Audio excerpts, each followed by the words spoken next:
wabarakatuh. Perkenalkan, nama saya Siti Asyah dengan NIM 2072000074 dari Tedris Biologi Fakultas Tarbiyah dan Keguruan. Di sini saya akan memenuhi tugas mata kuliah genetika, di mana saya akan menganalisis artikel yang berjudul tentang diabetes mellitus atau telaah komprehensif diabetes mellitus, klasifikasi gejala, diagnosis, pencegahan, dan pengobatan. Yaitu ada pendahuluan, di mana diabetes mellitus ini merupakan penyakit kelainan metabolisme yang ditandai dengan hiperglikemia. Secara umum, diabetes diklasifikasikan menjadi dua, yaitu DMT1 atau diabetes mellitus tipe 1 dan DMT2, diabetes mellitus tipe 2. Diabetes ini adalah kelainan genetik atau penyakit kelainan genetik dan lingkungan. Gejala umum diabetes antara lain polidipsia, polifagia, glikosuria, poliuria, dehidrasi, kelelahan, penurunan berat badan, daya penglihatan yang berkurang, serta kram, konstipasi, dan infeksi kandida. Nah, pemeriksaan untuk diagnosis diabetes meliputi pemeriksaan glukosa plasma saat puasa dan pemeriksaan glukosa plasma setelah 2 jam pemberian glukosa oral sebanyak 75,75 gram, pemeriksaan hemoglobin terglikasi, dan pemeriksaan glukosa darah acak. Yang dimaksud dengan kelainan diabetes mellitus. Nah, jadi diabetes mellitus ini atau DM yaitu penyakit kelainan metabolisme yang ditandai dengan hiperglikemia atau kadar glukosa yang tinggi dalam darah karena kekurangan insulin, resistensi insulin atau keduanya. Nah, insulin ini yaitu hormon yang diproduksi oleh sel pankreas untuk mengontrol glukosa darah melalui pengaturan penggunaan dan penyimpanan glukosa. Penyebab utama kekurangan insulin karena adanya kerusakan pada sel pankreas, yaitu sel yang berfungsi untuk memproduksi insulin. Jadi penyebab dari diabetes itu dan siapa saja yang bisa terkena diabetes itu hampir semua kalangan orang bisa terkena diabetes, dan negara yang paling banyak yang terkena diabetes itu di sini ada Amerika Serikat. Penderita pradiabetesnya mencapai 86 juta. Negara lain yang mempunyai penderita pradiabetes yang tinggi di sini ada Kuwait sebanyak 17,9%, Qatar sebanyak 17,1%, Uni Emirat Arab sebanyak 16,6%. Sedangkan prediksi negara-negara dengan jumlah penderita DM terbanyak di dunia pada tahun 2030 adalah India, yaitu sebanyak 79,4 juta, Tiongkok 42,3 juta, Amerika Serikat 30,3 juta, dan negara kita sendiri yaitu Indonesia sebanyak 21,3 juta, Pakistan 13,9 juta, Brazil 11,3 juta, dan negara lainnya. Nah, pradiabetes dan DMT2 merupakan manifestasi dari gangguan metabolit yang ditandai dengan obesitas, hipertensi, dan dislipidemia. Penderita gangguan metabolit kebanyakan menderita diabetes, tetapi kadang tanpa menderita diabetes.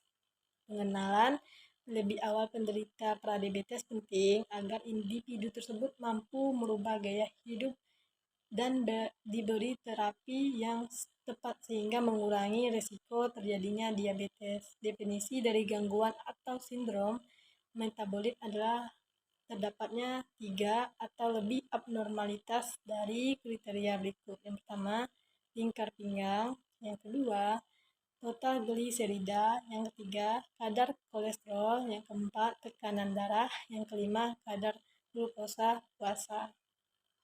Diabetes mellitus itu terjadi. Nah, diabetes mellitus itu yang tipe 1 terjadi karena penyakit autoimun yang menyebabkan pankreas tidak dapat memproduksi insulin. Sementara itu, diabetes mellitus tipe 2 muncul sebagai efek dari pola makan tidak sehat karena tidak bisa mengontrol asupan gula yang masuk dalam tubuh. Jadi, pada dasarnya bukan masalah genetik saja. Setiap orang bahkan memiliki faktor genetik untuk diabetes, tapi bukan penyebab utama orang itu terkena diabetes. Diabetes tidak akan muncul kalau kita memiliki pola hidup yang sehat, benar, dan tata akan aturan makanan yang bernutrisi. Jadi, kalau ada yang mengatakan jika sang ayah punya diabetes, pasti anak perempuannya juga akan terkena diabetes. Itu salah menurut Dr. Fiastuti, kepala klinik klinik dokter. Dia menambahkan seorang anak, baik perempuan ataupun laki-laki, bisa saja terkena diabetes kalau dia punya pola hidup yang buruk, serta suka mengkonsumsi makanan manis dan tinggi karbohidrat. Tapi kalau si anak pola hidupnya sehat, maka gejala diabetes itu akan minim. Orang menderita penyakit genetik. Yang pertama di sini ada diabetes. Diabetes adalah penyakit keturunan. Faktor genetik bukanlah satu-satu menyebabnya orang terkena penyakit diabetes. Faktor gaya hidup yang tidak sehat itu juga menyebabkan orang terkena penyakit diabetes. Kegemukan atau kurangnya aktivitas fisik dapat mencetuskan terjadinya diabetes. Salah satu faktor utama penyebab DMT2 yaitu obesitas atau berlebihnya berat badan. Pencegahan dan pengobatan obesitas dapat mencegah terjadinya DMT2. Gangguan gen tunggal itu juga mampu membuat orang menderita penyakit anemia sel sabit, sindrom Marfan, sindrom X-Rakup, dan penyakit Huntington. Yang ketiga, gangguan kromosom. Gangguan kromosom ini merupakan penyakit atau kelainan genetik yang disebabkan oleh adanya perubahan jumlah atau struktur kromosom. Perubahan jumlah atau struktur kromosom yang mengakibatkan terjadinya kelainan pada seseorang tersebut. Yang berikutnya, gangguan multifaktorial. Penyakit ini berhubungan dengan pekerjaan seperti hipertensi, diabetes, penyakit jantung, kroner, sindrom punggung bawah, penyakit pernapasan, dan lain-lain. Pengobatan orang yang terkena penyakit diabetes. Nah, tujuan dari pengobatan diabetes adalah mengendalikan glukosa darah untuk mencegah terjadinya komplikasi yang menyebabkan kematian. Pengobatan untuk penderita diabetes ini dilakukan dengan dua cara atau dua pendekatan, yaitu penggunaan obat dan penggunaan non-obat.